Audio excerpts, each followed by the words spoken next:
Bible की सबसे बड़ी पुस्तक भजन संहिता है, जिसे आराधना की पुस्तक भी कहा जाता है। 150 भजनों में 71 बार सेला शब्द इस्तेमाल किया है।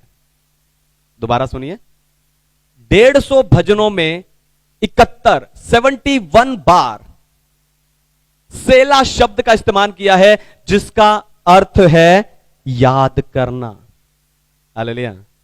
आराधना करते समय सेला शब्द लिखने का अर्थ है कि आप वहां रुककर परमेश्वर की भलाइयों को, उसके उपकारों को याद करें, ताकि आपके अंदर से वास्तविक आराधना निकल सके।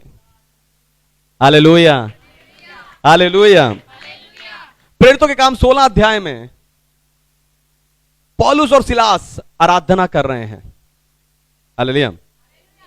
वो जेल में बंद है, लेकिन वो उन्हें दर्द हो रहा है, काठ में बंधे हुए हैं, काठ में जकड़े हुए हैं, लेकिन उन्हें दर्द हो रहा है, लेकिन वो आराधना कर रहे हैं। शायद सुबह होते ही पौलुस और सिलास दोनों को मार दिया जाता, लेकिन वो आराधना कर रहे हैं। क्यों? अच्छी याददाश्त के कारण। पौलुस ने कुछ याद रखा।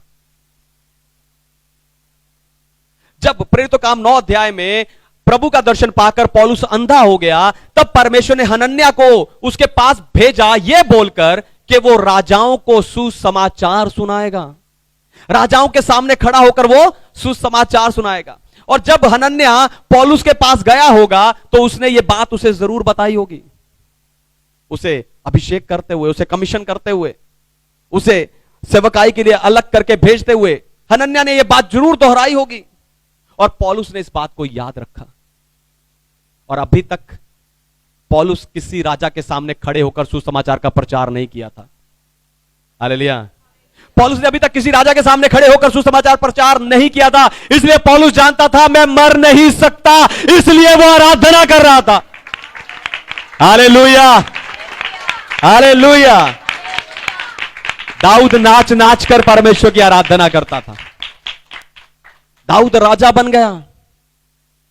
राजा बनने से पहले जब चरवाहा था, तब भेड़ें चर रही होती थी, वो अकेला बैठ के वीणा बजाता था, वीणा बजा के आराधना करता था।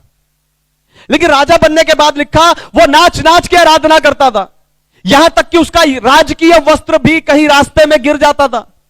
क्यों? अच्छी याददाश्त के कारण। हालेलुया।